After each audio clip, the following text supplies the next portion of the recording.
ಆಗಬಹುದು, ನೋಡಿದ್ದು ಆಗಬಹುದು. ನಿಧಾನಿಸಿ ಯೋಚಿಸಿದಾಗ ನಿಜ ತಿಳಿಯುವುದು.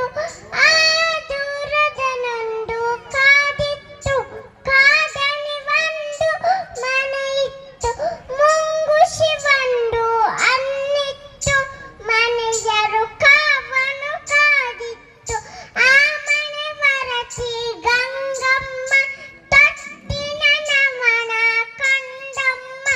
ಮುಂಗುಸಿ ಎನ್ನದೆ ಬೇರೇನು, ಮಗುವಿನ ಆಟಕ್ಕೆ ಇನ್ನಮ್ಮ.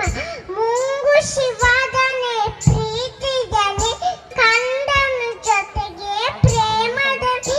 ಬಾನುತ್ತನಿದ್ದನು ಗಂಗಮ್ಮ, ಮುಂದೇನಾಯಿತು ಕೇಳಮ್ಮ. ಮನೆಯಲ್ಲಿ ನೀರು ಮುಗಿದಿರನು, ಫನೆಯ ಕರೆಗೆ ಫರತಿರನು, ಕಂಡನು ಇನ್ನು ಮನಗಿರನು.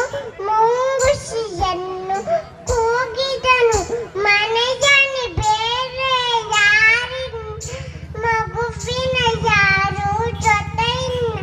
ತೊಟ್ಟಿನ ಬನಿಗೆ ಕಾವನಿರು, ಫರಗರೆಯನ್ನು ಹೋಗದಿರು. ಗಂಗೆಯು ಫರತಾಗ ಬೇಲಿಯನಿದ್ದ ಕರಿನಾಗ, ಸರಸರ ಹರಿಯಿತು ಬಸದನೆ, ಮನೆಯನ್ನು ಸೇರಿತು ನಿಮಿಷದನೆ. ಮುಂಗುಸಿ ನೋಡಿತು ಹಾವನ್ನು, ತೊಟ್ಟಿನ ಬನಿಗೆ ಬರುವುದ ಮೇಲೆ ಬಿದ್ದಿತು ವೇಗದನೆ. ಕಾನಕ ನೆರೆಯಿತು ಸದನೆ, ಸೋತಿತು ಹಾವು ಜಗನದನೆ.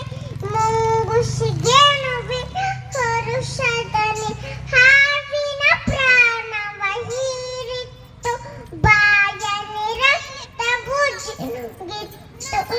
ಗಂಗೆಯು ಮನೆಗೆ ಬರುತ್ತಿರನು, ಕೈ ಬನೆನಾದ ಕೇಳಿಸನು.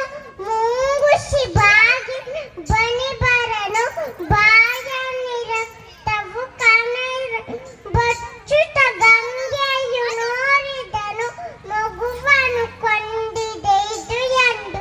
ಮುಂಗುಸಿಯನ್ನು ಚೊಚ್ಚಿದನು, ಅನ್ನುತ್ತವನಿಗೆ ಓರಿದನು. ತೊಟ್ಟಿನ ಕಂಡನು ನಗುತ್ತಿತ್ತು, ನೆನದನಿ ಹಾವು ಸತ್ತಿತ್ತು. ದುರುಕಿದ ಬುದ್ಧಿಗೆ ಬಲಿಯಾಗಿ ಮುಂಗುಸಿ ಕಥೆಯು ಮುಗಿದಿತ್ತು. ಪ್ರತ್ಯಕ್ಷ ಕಂಡರು ಪ್ರಮಾಣಿಸಿ ನೋಡು ಎನ್ನುವಂತ ಒಂದು ನೀತಿಕತೆಯ ಒಂದು ಸುಂದರ ಗೀತೆಯನ್ನ ಪ್ರಸ್ತುತಪಡಿಸಿರುವಂತಹ ಪುಟಾಣಿ